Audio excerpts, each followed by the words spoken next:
Assalamualaikum warahmatullahi wabarakatuh. Selamat kita para salama. Alhamdulillah.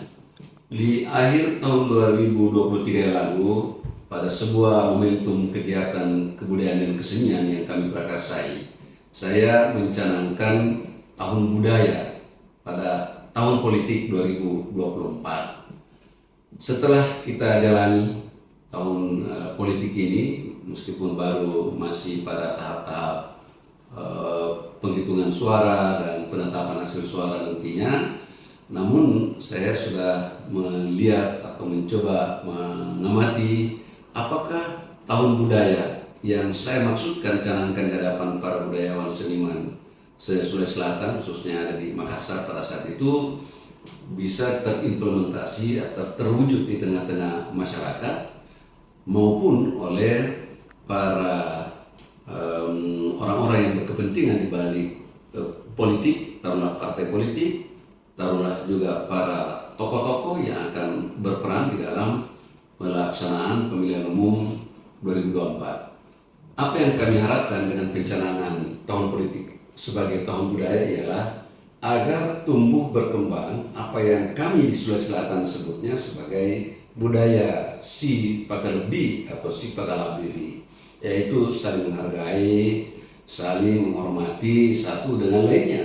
Kemudian budaya si Pakatau, yaitu mentokohkan, menghargai seorang tokoh dengan mengungkapkan misalnya hal-hal yang positif dari tokoh tersebut tanpa harus mengungkapkan hal-hal atau lebih menonjolkan kritikan negatifnya. Dan kami juga mencanangkan apa yang kita sebut dengan budaya si Pakaina, yaitu saling mengingatkan jika diantaranya yang mungkin lupa atau ada hal-hal yang dilakukan yang kurang tepat di tengah-tengah masyarakat.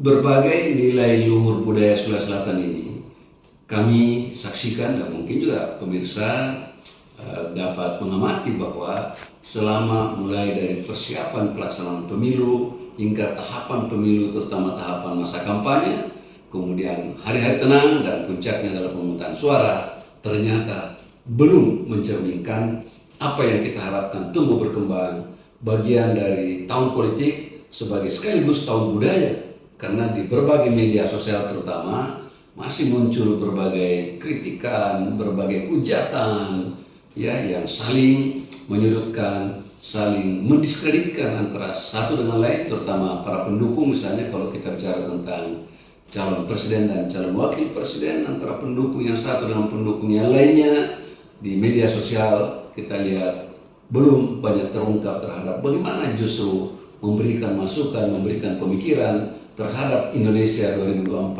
2024-2045.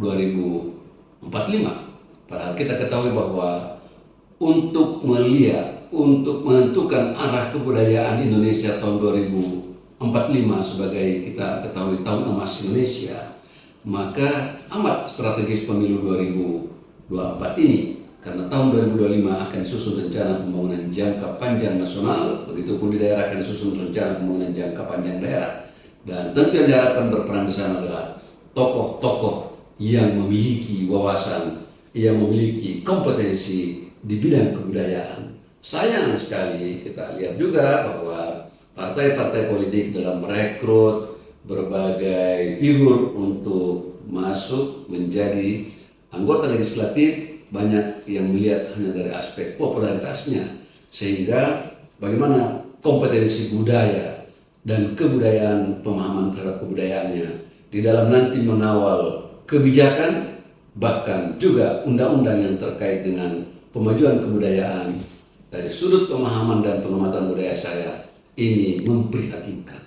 Kita perlu mengadvokasi, kita perlu terus-menerus mendorong agar para anggota DPR maupun di DPRD provinsi maupun kabupaten kota, para pimpinan nasional, presiden dan wakil presiden nanti juga pada gilirannya gubernur dan bupati, agar terus-menerus kita dorong, kita berikan masukan agar menentukan arah kebudayaan Indonesia 2045 betul-betul disusun secara komprehensif, termasuk menentukan arah kebudayaan Sulawesi Selatan 2025-2045 dalam RPJPD-nya perlu terarah dan memang dibahas dan melibatkan berbagai komponen yang terlibat di bidang kajian dan pengembangan kebudayaan.